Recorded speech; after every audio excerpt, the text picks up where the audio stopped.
കോഴിക്കോടിനെ ചുഴറ്റിയെറിഞ്ഞ് ശക്തമായ കൊടുങ്കാറ്റ്. ഏതാനും മണിക്കൂറുകളായി അതിശക്തമായ കാറ്റും മഴയുമാണ് വടക്കൻ കേരളത്തിൽ റിപ്പോർട്ട് ചെയ്യുന്നത്. വയനാട്ടിൽ കനത്ത വേനൽ മഴ തുടരുകയാണ്. ഇടിയോടും കാറ്റോടും കൂടിയ മഴയാണ് പെയ്യുന്നത്.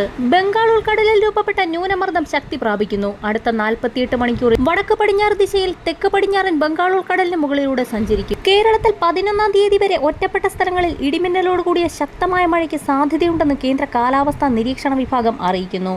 ഇന്ന് തിരുവനന്തപുരം, കൊല്ലം, പത്തനംതിട്ട ജില്ലകളിലാണ് യെല്ലോ അലർട്ട് പ്രഖ്യാപിച്ചിട്ടുള്ളത്. എന്നാൽ വടക്കൻ ജില്ലകളിലാണ് ശക്തമായ മഴ റിപ്പോർട്ട് ചെയ്തുകൊണ്ടിരിക്കുന്നത്. 24 മണിക്കൂറിൽ 64.5 മില്ലിമീറ്റർ മുതൽ 115.5 മില്ലിമീറ്റർ വരെ മഴ ലഭിക്കുമെന്നാണ് മുന്നറിയിപ്പിൽ വ്യക്തമാക്കിയിരിക്കുന്നത്. പ്രധാന റോഡുകളിൽ വെള്ളക്കെട്ട്, വാഹനങ്ങളിലെ കാഴ്ചമങ്ങൽ എന്നിവയ്ക്ക് സാധ്യതയുള്ളതിനാൽ പൊതുജനങ്ങൾ ജാഗ്രത പാലിക്കണമെന്നും താഴ്ന്ന പ്രദേശങ്ങളിലും തീരദേശ മേഖലകളിലും വെള്ളപ്പൊക്ക സാധ്യതയുള്ളതിനാൽ അതീവ ജാഗ്രത പുലർത്തണമെന്നും ദേശീയ ദുരന്ത നിവാരണ അതോറിറ്റി മുന്നറിയിപ്പ് നൽകി. കോട്ടയം ജില്ലയിൽ കഴിഞ്ഞ ദിവസമുണ്ടായ അതിശക്തമായ ഇടിമിന്നലിൽ തീഗോളം വീണു. തൊഴിലുറപ്പ് തൊഴിലാളികളായ 32ഓളം ആളുകൾ മഴ ശക്തമായതിനെ തുടർന്ന് ഒരു ഷെഡിനുള്ളിലേക്ക് കയറി നിൽക്കുകയായിരുന്നു. ആളുകൾ കൂടി നിൽക്കുന്ന സമയത്ത് ഇടിമിന്നലുണ്ടാവുകയും തൊട്ടു പിന്നാലെ ഷെഡിന്റെ മുൻപിലേക്ക് വലിയൊരു തീഗോളം വീഴുകയുമായിരുന്നു. എല്ലാവരും സ്തംഭിച്ചു പോയ അവസ്ഥ.